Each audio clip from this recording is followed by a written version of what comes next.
salut les pirates. Alors, aujourd'hui, on se retrouve pour parler du chapitre 1060 qui vient de sortir. Et franchement, One Piece en ce moment, c'est masterclass sur masterclass. Depuis qu'on est sorti de Wano, c'est chapitre incroyable sur chapitre incroyable. Et c'est encore le cas cette fois avec le 1060. Le rêve de Luffy, la discussion entre Sabo et Dragon, l'apparition d'Im, le sort de Sabo et du royaume de Lulicia. On va parler de tout ça ensemble, alors restez jusqu'à la fin pour ne rater aucun détail important. En attendant, avant de commencer, mettez un j'aime pour soutenir la chaîne, abonnez-vous pour rejoindre l'équipage et activez la cloche de notification pour ne rien rater de nos prochaines vidéos. Aussi, n'oubliez pas d'aller vous abonner à notre deuxième chaîne Manga Monde Off pour plus d'animés et de mangas. Lien en description et en commentaire pour les intéresser. Alors, pour la cover page, on prend une pause du Germa, puisqu'avec ce chapitre, on nous offre une cover juste magnifique avec tous les Mugiwara côte à côte autour de leur capitaine. On peut notamment remarquer les mots anglais « Pour nous défendons la liberté » écrits par l'auteur. Et je trouve que cette phrase est idéale puisqu'en partie elle reflète le chapitre. Alors, ce dernier commence d'ailleurs avec les Mugiwara puisqu'on est sur le Sunny et ils discutent des événements actuels et notamment de ceux concernant Vivi, Sabo et Cobra.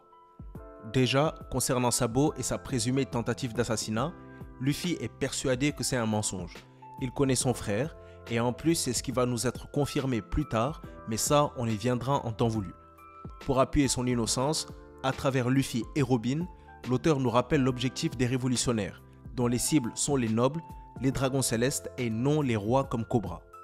C'est d'ailleurs en défendant son frère, disant qu'il veut seulement être libre et libérer le monde à cause de l'environnement dans lequel il a grandi, que Luffy révèle son vrai rêve à ses Nakama pour la première fois, et les réactions de tous sont incroyables. Tout le monde va éclater de rire, et je pense que ce qui est le plus intéressant, c'est que Chopper est celui qui est clairement peint comme le plus excité par cette idée, ce qui correspond avec les réactions de Barbe Blanche et Oden lorsqu'ils entendent le rêve de Roger, qui est le même que celui de Luffy. Ils avaient dit qu'il s'agissait d'un rêve d'enfant, donc je trouve ça adéquat que celui qui a la réaction la plus amusée chez les Mugiwara, ce soit Chopper. Hélas, l'auteur a décidé de nous garder dans l'ombre, donc on ne le connaîtra probablement qu'après que Luffy soit devenu le roi des pirates. Donc, pour ce qui est du rêve de Luffy, donnez vos théories en commentaire.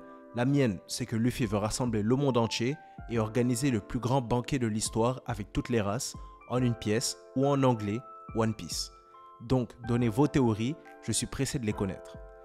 Dans cette partie du chapitre, la situation de Vivi nous est aussi mentionnée. Ils apprennent sa disparition et tout le monde se fait du souci pour elle, et ils veulent d'ailleurs tous aller la chercher. Luffy a même voulu se rendre directement sur Marie-Joise pour la sauver, ce qui n'est pas étonnant de sa part. On a déjà vu que pour sauver ses amis, défier et déclarer la guerre au gouvernement mondial, c'est rien pour lui. On a l'incroyable arc d'Enies Lobby pour le prouver. Mais voilà, Zoro va réussir à calmer Luffy en lui disant qu'ils ne savent pas où elle est, mais aussi que Vivi est une femme capable qui peut se gérer. Personnellement, j'adore voir la relation de Luffy et Zoro. J'ai l'impression que Zoro prend vraiment de plus en plus la position de vice-capitaine en étant la voix de la raison, et l'un des seuls d'ailleurs capable de calmer Luffy ou bien de le faire revenir sur une décision comme il a déjà fait à plusieurs reprises. On nous donne aussi des moments comiques entre les membres de l'équipage et Zoro, donc c'était vraiment plaisant à lire. On passe maintenant à la partie la plus intéressante du chapitre. Alors, cette partie du chapitre reprend là où le 1058 s'est arrêté, avec l'appel entre Sabo et les révolutionnaires et notamment Dragon. Donc, on apprend qu'évidemment, Sabo n'est pas celui qui a assassiné Cobra, et je pense que les propos qu'il tient s'alignent avec la théorie qu'on avait faite sur la mort de ce dernier. Sabo dit que celui qui a assassiné Cobra n'est pas lui, montrant que Cobra a bien été assassiné et que le gouvernement a profité de l'assaut sur Marie-Joise des révolutionnaires pour placer Sabo comme coupable du meurtre. Ce qui indique aussi qu'ils en sont probablement les vrais coupables. L'assassinat a probablement été ordonné par les hautes instances du gouvernement. J'ai du mal à voir Im ou le Gorosei le faire directement, mais ils auraient très bien pu envoyer un agent du Cypher Pool. Il est aussi possible, étant donné que Vivi avait été choisie par Im comme la lumière à effacer, qu'elle était la cible originale du gouvernement, mais que son père se soit sacrifié pour elle en la protégeant, ce qui lui a permis de s'échapper. Donc, on peut voir en analysant les choses que Sabo n'était évidemment pas le coupable, mais au contraire, il est victime de rapports frauduleux. En parlant de lui, on peut aussi voir que la marine a réussi à le localiser au royaume de Lulicia, qui est un royaume qui a récemment, juste avant la rêverie, été libéré par les révolutionnaires lors de l'attaque de Barbe Rose. C'est aussi un royaume dans lequel Ace s'est rendu pendant qu'il recherchait Barbe Noire. Ils ont notamment réussi à le localiser en traçant son appel, qui est d'ailleurs aussi retransmis en direct au Gorosei et à Im, qui vont donc apprendre sa localisation. Et c'est là que le chapitre va être complètement bouleversé. Au moment où Sabo va faire une révélation incroyable à Dragon sur ce qu'il a vu dans le château de la Pangée, le royaume de Lulusia va être frappé par une catastrophe venant du ciel qui va réduire le pays à cendres. En fait, il s'apprêtait à lui révéler l'existence d'un roi du monde, Im, en lui disant que sur le trône vide, où personne ne doit normalement siéger, il aurait vu quelqu'un, mais il n'a pas pu terminer ses propos. Le chapitre peint clairement cette catastrophe comme étant l'œuvre d'Im. Ce serait donc soit un pouvoir, un fruit du démon, soit potentiellement une arme antique. S'il s'agit d'une arme antique, ce serait évidemment Uranus, représentant le ciel, et seule l'arme antique dont on ne connaît pas la localisation. Poséidon étant sur l'île des hommes-poissons et Pluton à Wano. Je pense que ça serait aussi potentiellement comme ça que l'île de God Valley a été rayée de la carte.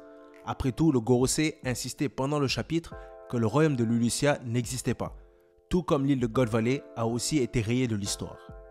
L'intention derrière leur intervention est claire, c'est protéger le secret d'Im et son existence. Si le monde venait à apprendre qu'il existe un roi du monde et que le gouvernement est en fait une monarchie, alors il perdrait sa crédibilité aux yeux du monde et une révolution sans pareil s'en suivrait. C'est exactement ce que le gouvernement veut éviter et il nous montre qu'il sacrifierait le nombre de vies nécessaires pour le faire. On se demande vraiment en quoi ils osent dire qu'ils représentent la justice, parce qu'on est dans un monde où des pirates sauvent des vies et où le gouvernement en sacrifie sans aucune hésitation. Maintenant, évidemment, on doit se demander qu'est-ce qui s'est passé avec Sabo. Est-ce qu'il est toujours vivant ou est-ce qu'il est mort? Déjà, il faut noter que Sabo est un Logia, ce qui veut dire qu'en soi, il n'est vulnérable qu'à 3 choses. Le Haki, l'eau ou un autre élément qui contrerait le sien. Donc normalement, il devrait toujours être vivant, mais le problème, c'est qu'on ne sait pas de quoi sont constitués les rayons présents pendant l'attaque d'Im, et ce détail pourrait tout changer. Donc, pour ma part, si on se base sur les éléments présents et connus, la chose logique à assumer, c'est que Sabo est toujours vivant. En plus, je vois mal l'auteur le tuer de cette manière. Donc j'espère qu'on aura des informations le concernant dans le prochain chapitre. Aussi, je pense qu'on ne le remarque pas, mais c'est probablement la première fois de l'histoire de One Piece qu'autant d'événements importants se déroulent en même temps depuis les arcs de Marineford et d'Impel Down. Entre la mort de Cobra, la disparition de Vivi, les Séraphimes, l'enlèvement de Kobe, la dissolution des corsaires, la création de la Cross Guild, les nouveaux empereurs et tout ce qui s'est passé pendant la rêverie en plus de la destruction du royaume de Lulusia, dire que le monde est renversé serait sous-estimer la situation. Je pense qu'on devrait se préparer à des événements extrêmement importants et des arcs incroyables pour la saga finale de One Piece. Bon, ça c'était un peu ma pensée sur l'état actuel des choses et du monde de One Piece. Maintenant, on va en revenir au 1060. Donc, pour terminer le chapitre, on revient aux Mugiwara, qui vont réussir à sauver Joel Riboni par hasard, mais je ne pense pas que son apparition, elle, soit hasardeuse. Elle sera probablement très importante dans les chapitres à venir. Après tout, on ne sait pas beaucoup de choses d'elle et il y a du mystère autour de son personnage. Donc j'attends de voir ce que l'auteur nous réserve avec elle. Je pense aussi qu'elle pourrait avoir des informations très importantes sur la rêverie et ce qui s'y est passé, étant donné qu'elle aussi s'y était infiltrée pour sauver Kuma. Donc, elle pourrait avoir des informations sur Sabo, sur Kuma et peut-être même sur Cobra et Vivi. Donc je suis pressé de voir comment cette situation va se développer. On a aussi des informations mineures sur notre prochaine destination et il s'agirait selon Nami d'une île au climat hivernal. Bon, les seules îles qu'on connaît qui ont ce genre de climat, ce serait l'île de Baljimoa où Franky s'est entraîné, Tequila Wolf où Robin a été envoyé par Kuma ou l'île de Yukiryu où l'équipage de Shanks se trouvait lorsque Rockstar s'est rendu sur le bateau de Barbe Blanche pour délivrer le message de Shanks.